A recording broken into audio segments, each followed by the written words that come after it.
Hello everyone, welcome to Cinema Snacks, the show where we talk about what to eat at the movies. I'm your host, Cameron Thunder, and today is a follow-up video on my last video. My last video, as you remember, I suggested a proposed feast for viewers to partake in during which, you marathon the Hobbit films and Lord of the Rings films. As many people know, those are very famous movies. Many people all over the world, they marathon those on a regular basis, usually once a year or so, like myself.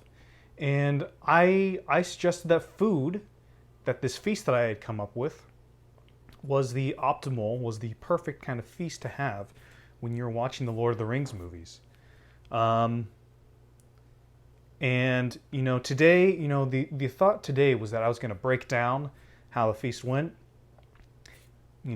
talk about what worked, what didn't work, and all that stuff. But I gotta tell you guys, if I can make a confession, I couldn't do it. The feast broke me. Now, disclaimer. In my last video, I stated that when I marathon these movies, this is what I usually eat, and that is true. That is true. Last year, about a year ago, a little over a year ago, I had this exact same feast about roughly, and I was able to finish it all, and I had quite a good time. It was pretty delicious, pretty tasty. But what you may not know is that I have lost about, over the last year and a half, I have lost about 60 to 70 pounds of weight. And what I didn't take into account when I was planning this marathon and feast was that your stomach shrinks when you lose that much weight. So I tried as best I could. I tried as best as I could to finish this feast, this ceremony, but there were times when I felt like I was going to explode. I was so full. And so I thought today, instead of talking about what worked, didn't work, I thought I'd talk about, how far I was able to push myself. And then I'll propose a different feast to adjust. I'd say usually when it comes to these things, I would say that I'm generally right when it comes to cinema snacks and pairing up things with movies. In this case, I was wrong, and I admit that. So, without further ado, let's break down what I had and where my feast.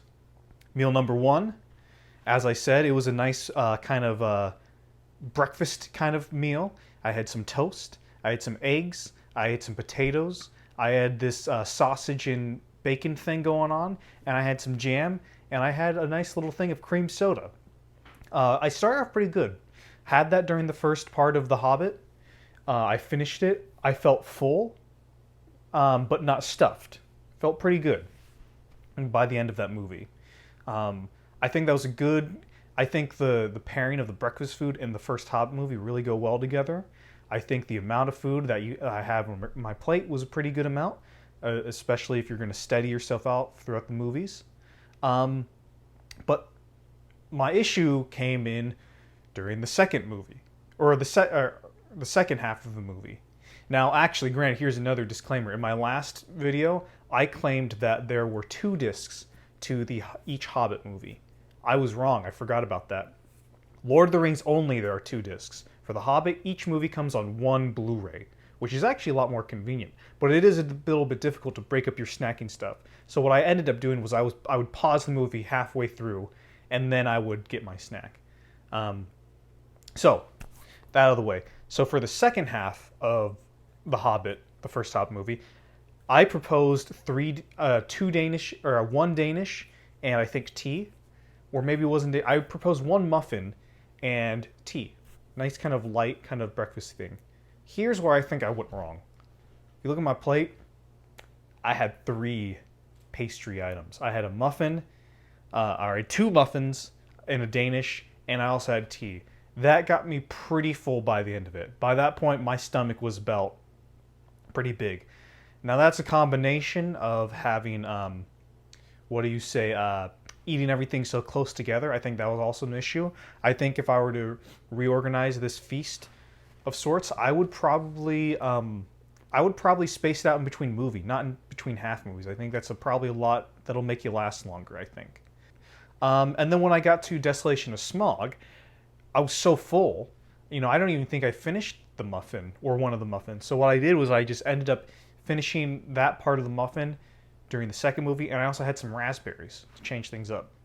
Again, probably shouldn't have been eating, probably should have been just resting, but I tried to push on best I could. And then again, I did. That was pretty much all I had for the entirety of the second Hobbit movie because I had too much. And so then when I went to the third Hobbit movie, I had a Danish and some coffee to help stay awake. That was yeah. By this point, I was pretty much trying to fit as much as I could inside, and I was starting to bloat a lot. For the Lord of the Rings, when I got to there, I had leftovers. So I had some of the potatoes, some of the bacon and sausage stuff. I also ended up buying a rotisserie chicken for this event. Needless to say, I did not eat all. I had like a drumstick during this part of the marathon. So that was that was my lunch for the rest of the week. Let's just say that. I had lots of leftovers. Next, I think during the Two Towers, I don't even think I had anything. I think I just stuck with water and coffee. And then when I got to Return of the King, I felt like I had to celebrate the last movie to some extent. So again, I had a Danish and some coffee. But yeah, that was about all I could fit into my stomach during that day. I feel quite ashamed, quite embarrassed to have proposed such a monstrous list and not be able to follow up on it. So what I think I'll do is I'm going to revise my list. Next year, when I do my marathon, I will propose that revised list to you all, and then I'll do it again. I'll see if we can do it again. My advice to anyone but in the meantime, in case anyone who was going to do their marathon was trying to decide what to eat, let me propose this to you. Here's what I do. I would have, I'd have a breakfast meal during the first Hobbit movie. That's it. During the second Hobbit movie, I would have some fruit. So like raspberries, strawberries, blueberries, grapes. I'd just have that, some water.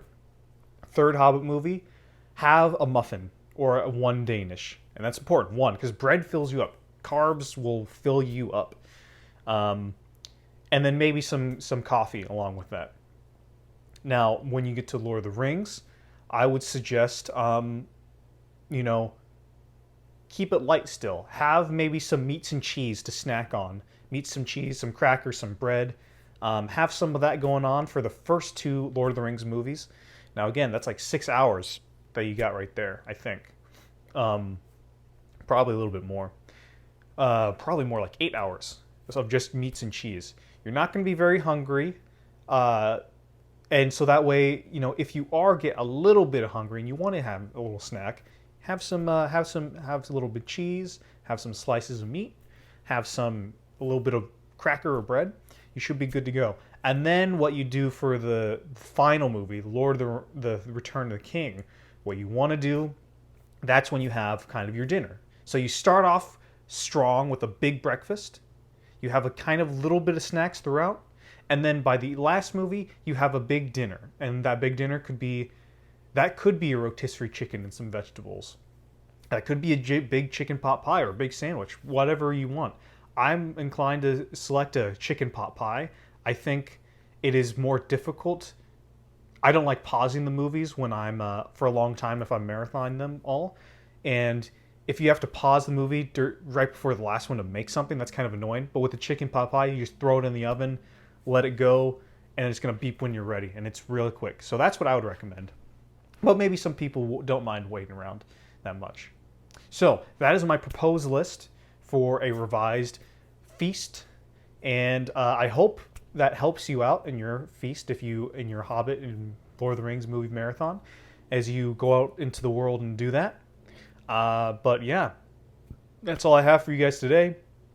Thank you again for watching. Until next time, be good.